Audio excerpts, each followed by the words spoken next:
เก่าหน้าสู่จอเลยพี่น้อง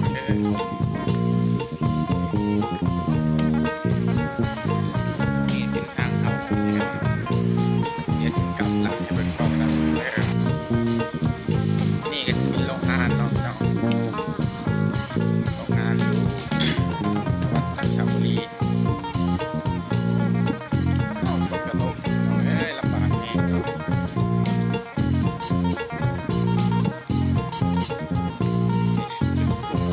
เติม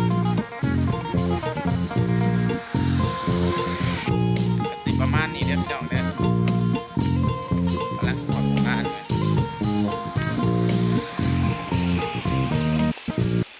ทำงานคนเดียว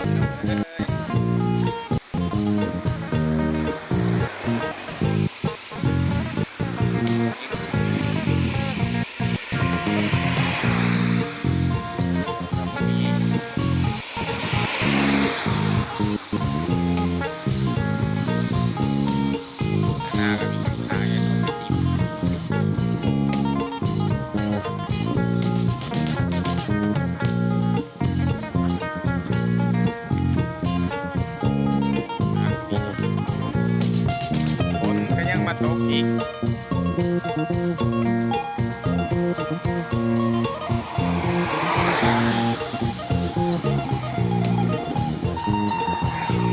มีรถ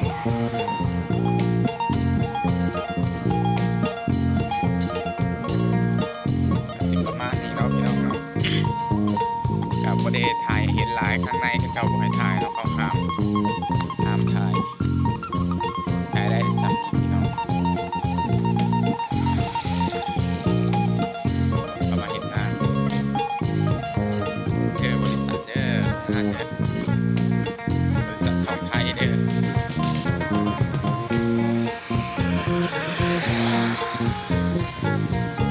ประมาณนี้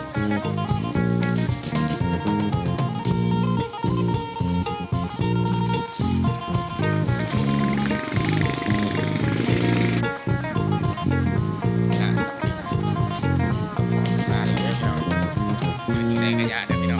เห็นกับทางคนไล่พวกแม่เด้อบ่าวลาวมาเห็นงานอยู่ไทยเนาะกันประมาณนี้ตอนนี้ผมกระตุก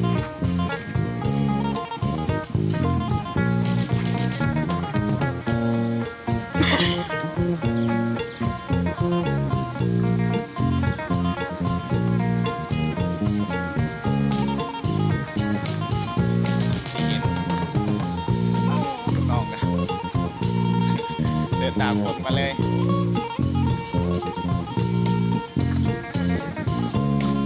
ได้สัมภาษณ์ไป